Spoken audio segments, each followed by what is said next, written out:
and right now I'm having that kind of issue, with elections coming this Saturday here in Nigeria. We have the governorship election. You have a group of people who are bent, on disrupting the process. They're bent on their evil plans, coming up, and I'm just standing for what I know. I'm standing for what I believe in. I'm standing for what I believe in, right? And they believe in what they believe, and I have no problem with them believing what they believe. But when you have them coming and thinking that their belief is better than my belief, and come into my face and tell me lies and try to be who they are not, that is not healthy, right? And I have the right not to permit them in my space. But then I have to do that also as a matured person, right? I'm not going to come down to their level.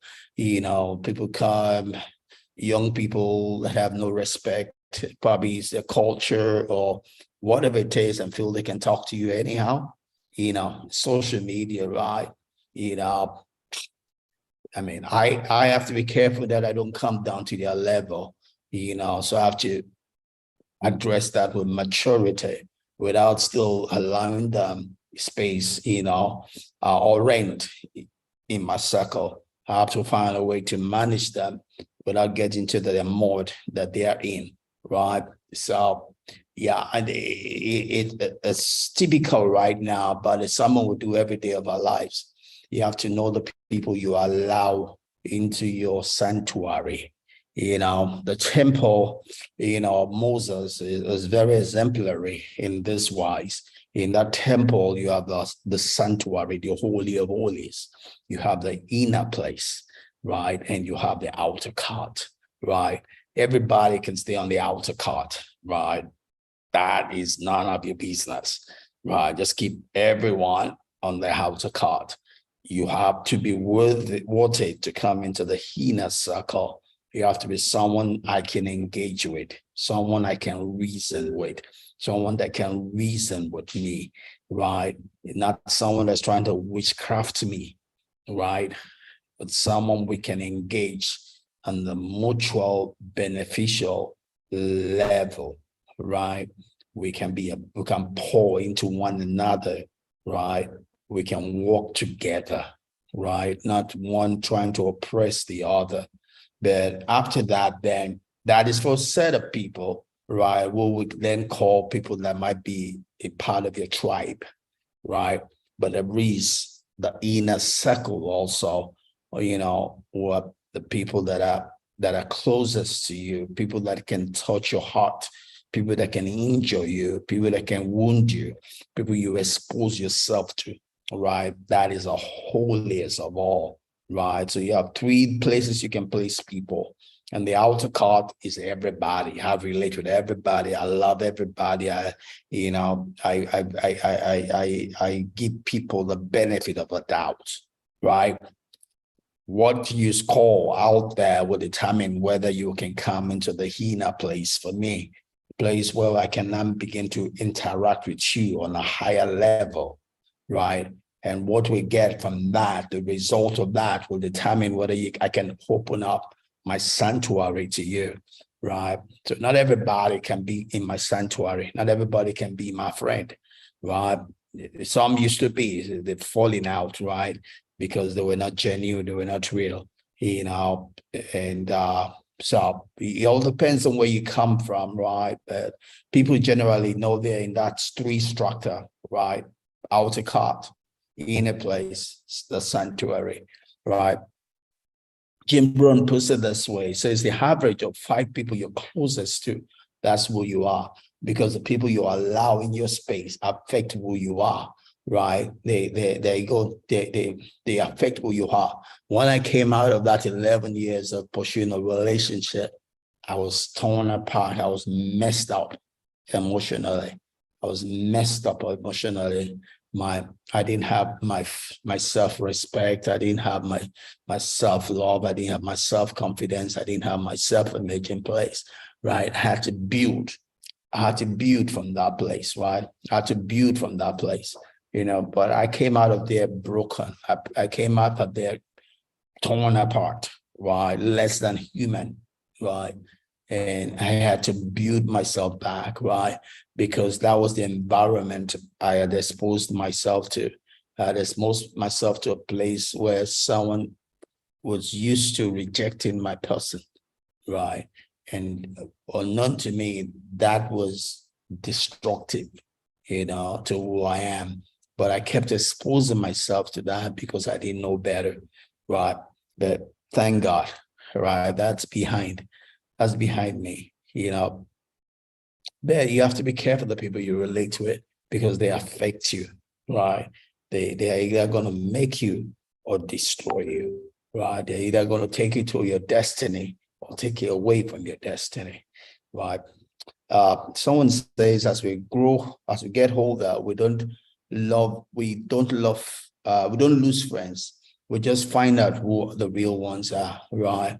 So as events of life come, the people that are your real friends, people that are your fake friends, people that you should hold tightly to you, and those we should give some space to, right? And they reveal themselves. I keep on quoting Maya Angelou. Maya Angelou said something. She said that if someone shows you their true color, believe it the first time, and I hold tightly to that, more so because when I got back, in 2016, right, from working out in the US, working locally, there were people I thought were friends, and I had that false expectation until they got me into a place of depression.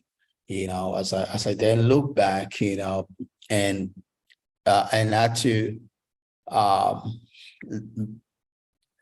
look at events and how I got to that place. I saw the things that hit me. They were fake people, fake people.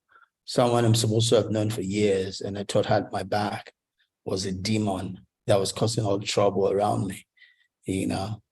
Uh, thank God I know today, and but I learned from that. There are evil people in this life. Not everyone that's smiling with you loves you.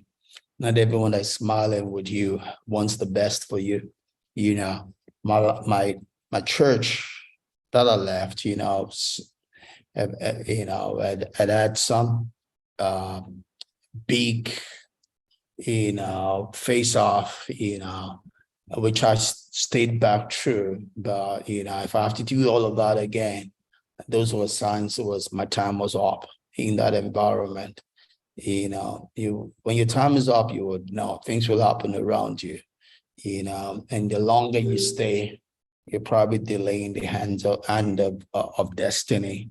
Well, in the sense that thank God I didn't rush out, because I grew up a very conservative person. I'm not as conservative as I used to be, but that's because of maturity has come to place, right? But I grew up conservative, and I had to think over, melancholy as part of my personality. I grew up as a perfectionist, so I had to think through things through, before I ever step out doing it. But today I'm a recovering perfectionist, and not the melancholy I used to be. But all of that has come out of the experience of life. It's come out of growth. It's come out of maturity, right? But you need to be cognizant of things happening around you and be able to decipher what he's telling you. God leads us through situations and circumstances, also. You can see the hand of God, the hand of destiny happening around you. And from experience, you need to be able to understand, what the next step is or might be. Not that you rush into it, but that you plan into it. So time will tell, right? Time is a healer. Time is a sifter. Time will separate between friends and enemies, between real ones and fake ones.